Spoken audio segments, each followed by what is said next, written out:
gets on the inside of Parker Retzlaff. First time driving down this corner. And yesterday the top was better for the leader in the truck race. Usually when Sanchez uses that bottom, the grip there is to take the lead. Well, and he was committed. Yeah. He was committed to driving in there, hoping that Parker's going to give him plenty of room. You see Casey Kane right there, stuck on the top, and that can get treacherous right there. If you get above where it's dark on the racetrack, we saw yesterday in the truck race, you get above where the rubber is laid down, there's not a lot of grip there. You've got a lot of grip in the rubber, but you get just above where Casey is right there. It makes sense for Casey Kane to come back there because, you know, he's the last one that won there. Really works when the Cup Series race there in 2004. Yesterday, but 1 and 2 was struggling to make it work. To see Allgaier go the outside of Brandon Jones, you'll see that today. You just get a lot of momentum on the top side, and then you try to use that down into turn 1 as he looks the outside of Brandon Jones. So aggressive to start the race. Allgaier jumped to the outside immediately when he got behind Jones, was able to get to his outside. Honestly, once you get to their quarter, you get on their outside, it gets that inside car loose. Incredible moves right here, right away from Justin Allgaier. You see he's going to try to do the same thing to Casey Kane, who's gotten tight behind Jesse Love in front of him. He's found the outside early. It's awesome to see. Interesting to me that it's those experienced drivers that are trying the outside. We saw Kane out there, Allgaier stepping out. That could be key later in the race as you try to gain the all-important track position. But Parker, I think we've seen that all year from the 7 car. We've seen him be more aggressive this year every race, and it's paid off for him. And I think this is interesting. I thought these Xfinity cars could move. Casey gets really loose there. Justin reacted perfectly on the outside. It gives a big opportunity. Christian Eckes 3 wide down the front stretch. You see what momentum means. Kane loses it, goes in the wrong direction. Eckes and Allgaier take advantage. And listen, that's I think just a classic example of Casey not being in one of these cars for a while and wanting to know what's the threshold, how loose can I drive this, what's it going to do in dirty air. He was trying to get on the inside of Christian Eckes. We get a look at this right here. The 2 cars on his outside. Honestly, it doesn't look to me like Jesse Love was pinching him down or anything. I think the balance of Casey's car is just really loose. And Adam, when we talked to him earlier today, he said, the number one thing I want is my car to turn well. That car is turning plenty good, Casey. And one thing there just to point out is that he entered so low. You'll see that today. If you enter and pinch off that corner on entry super low, you will get really loose. Dylan?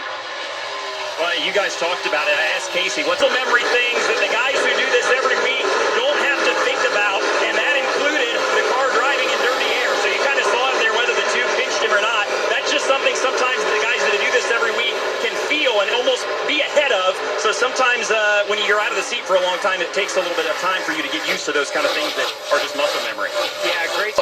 Get the meal of the day, a legendary 6-inch sub, chips, and a drink, only $6.99 at Subway. And by Toyota, let's go places. Caution is out early at Rockingham for a driver making his first career start. There's the 45. Vicente Salas had it get away from him. I think they call this drinking from a fire hose, Parker, right? It's just a lot of experience. It's a lot to take in. It is. And Vicente Salas making a start here. The eNASCAR driver, top-level sim racing, just gets loose underneath another car there. The air is gone. We talked about dirty air, what you're dealing with. When Casey got loose underneath Jesse Love. And that corner off turn bottom, the middle, or the top, that means his car is handling. It's got a lot of grip. He's not pushing it to the edge. Here's the other thing I would say. 40 laps into this opening stage. So you start talking about how does your car adapt and how does it react over the long haul. We're getting toward the back end of the run here in this first stage of the race. If it goes away, maybe it provides an opportunity for somebody else to take advantage. What about that 2 car, Dylan? Well, Jamie nailed it, and I talked to Danny Stockman this morning. He said one of the things I really like about our car is that we can hold the bottom off the corner really, really well. So you guys pointed out his center exit speed. That was a strength they knew they had in their race car. And the other thing, too, was what I noticed that Jesse was moving around. A lot of the progress he made early was in that higher lane. So car is good everywhere, but now the hard part of getting by the race leader 48, Kim. Yeah, and Dylan, Nick Sanchez's team has been paying attention to what Jesse Love's been doing, specifically kind of using a little bit higher lane and the way he's arguing, feeding Nick Sanchez that information as Jesse moved up to the 2nd position.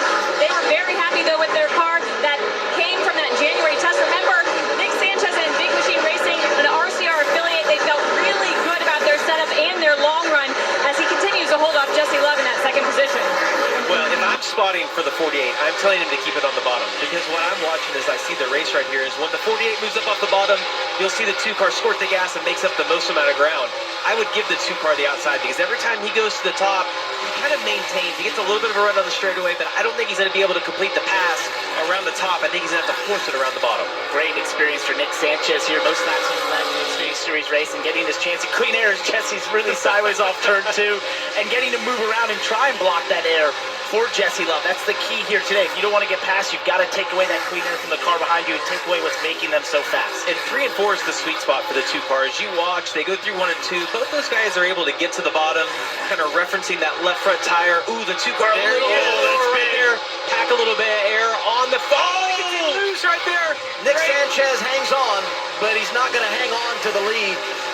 Jesse Love to the inside, drives around on the 2, new race leader at Rockingham. That's the way to make a pass. Such a tendency of this car, if you're the 2 car and you can get right on the left rear quarter panel of the 48, it gets them a little bit loose, and in a track like this, it's hard to hang on. You know who's really jealous about that? Denny Hamlin. He's been referencing for a while. He wants the ability to do that in the Cup car. He can only do the Xfinity. It's unbelievable he wasn't in the wall. 15 to go. Stage 1, Love is out front.